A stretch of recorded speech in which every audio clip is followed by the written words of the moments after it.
Assalamualaikum warahmatullahi wabarakatuh. Selamat datang di channel YouTube saya. Jangan lupa subscribe terlebih dahulu supaya kalian tetap bisa mendapatkan info mengenai apa yang saya bagikan ke YouTube. Nah, baiklah, di sini saya akan berbagi tips kepada teman-teman mengenai tutorial membuat absen secara otomatis di Google Classroom. Baiklah, langsung saja kita simak berikut ini. Langsung saja masuk ke Google Classroom. Nah, saya sudah masuk sebelumnya. Jangan lupa setting terlebih dahulu menggunakan situs desktop. Selanjutnya kita pilih kelas yang akan kita absen saat ini juga. Misalnya saya akan memilih kelas 10 TKJ. Kita masuk ke tugas kelas. Nah, selanjutnya misalnya di kelas XTKJ ini saya tidak hanya mengajar PAI, tapi misalnya saya mengajar pelajaran matematika. Kemudian kita buat masuk ke pertanyaan. Nah, selanjutnya di sini kita ganti dengan absensi MTK misalnya.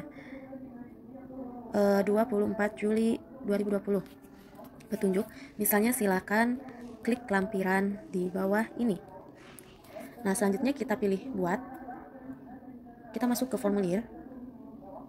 Maka otomatis akan diarahkan ke Google Formulir. Nah, jangan lupa kita ubah menggunakan situs desktop. Maka tampilannya akan seperti ini. Kita beri judul dulu ya. Misalnya absensi matematika.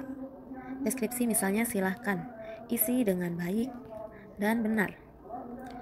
Nah, kita masuk ke pertanyaan pertama. Kita rubah menjadi nama lengkap. Kita pilih sini ada banyak pilihan.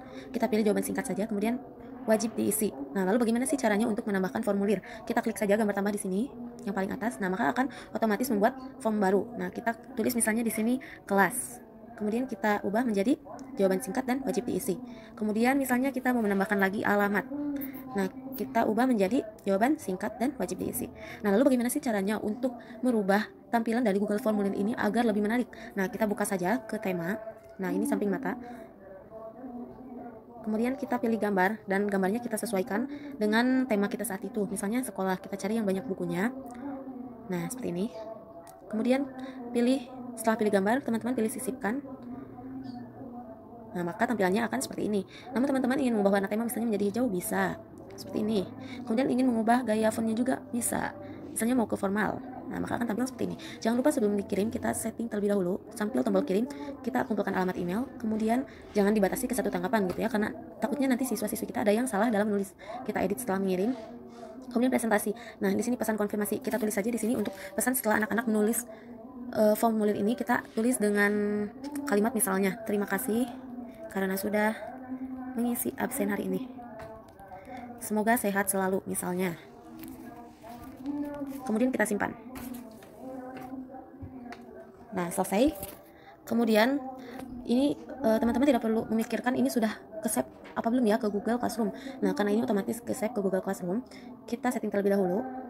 Poin tidak dinilai karena ini bukan pertanyaan mengenai materi gitu ya. Sekarang waktunya kita batasi, waktunya hanya tanggal 24 Juli, kemudian waktunya hanya sampai jam 3 ya.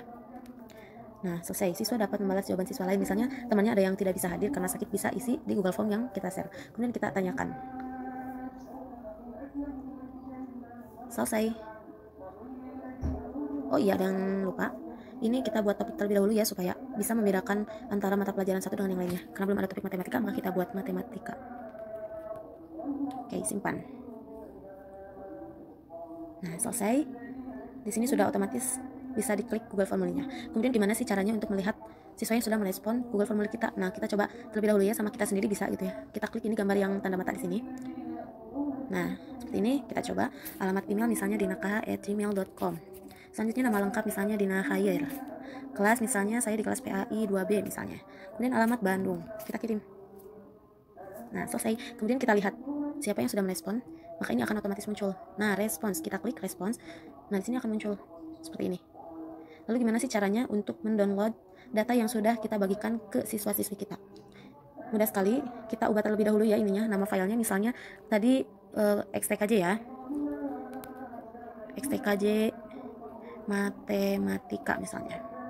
Nah, caranya kita downloadnya di atas menerima tangkapan, di sini ada gambar hijau, kita klik. Seperti ini tampilannya. Nah, kita buat spreadsheet baru karena ini pelajaran matematika gitu ya, bukan PAI gitu. Kalau misalnya teman-teman mau pelajaran PAI, teman-teman pilih spreadsheet yang ada saja. Nah, ini karena kita masih baru gitu ya. Buat spreadsheet baru kita buat. Ini akan otomatis terdownload dan tampilannya pun akan seperti Excel. Kemudian ketika ada siswa yang mengisinya nambah lagi, maka akan secara otomatis bertambah, tidak hanya satu saja. Jadi kita tidak perlu ribet mendownload ulang lagi seperti itu. Sangat mudah sekali ya.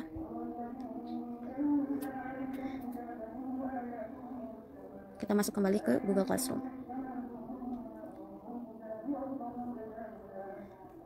Nah, sama juga dengan kelas lainnya. Misalnya, teman-teman mau masuk ke kelas 10 akuntansi.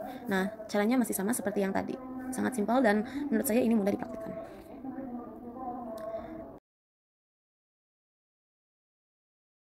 Sekian yang dapat saya sampaikan. Mohon maaf apabila ada kesalahan. Wassalamualaikum warahmatullahi wabarakatuh.